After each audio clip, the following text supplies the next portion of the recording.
பாறை மீன் பொரிக்க போகிறேன். இது பாறை மீன்.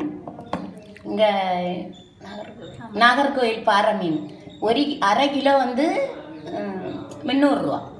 அரை கிலோ. இது அரை கிலோ மீனுக்கு ஒரு துண்டு இஞ்சி, ஒரு பச்சை மிளகு, கொஞ்சம் கறிவேப்பிலை, கொஞ்சம் சின்ன வெங்காயம் இவ்வளவு போட்டு அடிச்சிருக்கேன். என்ன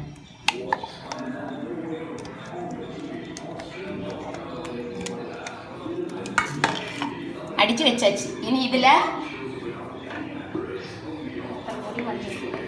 வத்தல் பொடி இவ்வளவு மீனுக்கும். இது காஷ்மீர் சில்லி, எரிப்பு இருக்காது. 2 ஸ்பூன் வத்தல் பொடி.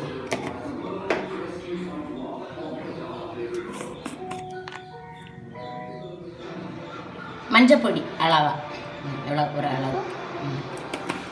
உப்பை போட்டு இதில் அரைச்சிட்டேன். பரல் உப்பை அளவாக எடுத்து இதில் போட்டு அரைச்சிட்டேன்.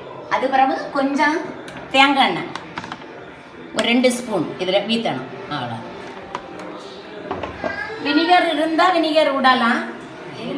சொந்த எலுமிச்சம்பழம் அதனால் நான் எடுத்து கொஞ்சம் நிறைய இருந்துன்னு எடுத்து நான் வச்சுருக்கேன். வினிகர் இல்லாததுனால இந்த எலுமிச்சம் கொஞ்சம் 2 ஸ்பூன் எல்லாம் போட்டு கை வச்சு வர.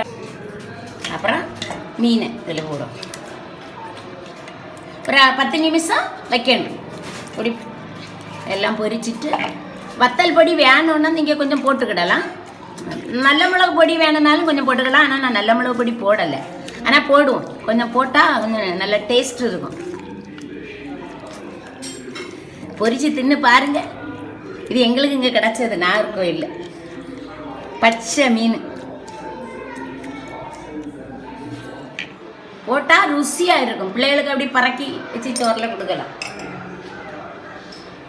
இனி ஒரு 1/4 மணிக்கூர் இப்படி இருக்கட்டும். இப்படியே பொரிச்சு வச்சுட்டு அதுக்கப்புறம் பொரிக்கணும். 1/4 மணிக்கூர் கழித்து பொரிக்கலாம்.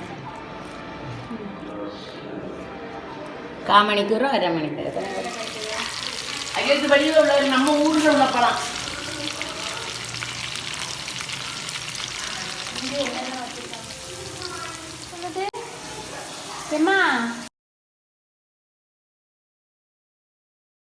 சிக்கன் மாதிரி இருக்கும் பொரிச்செடுத்தா.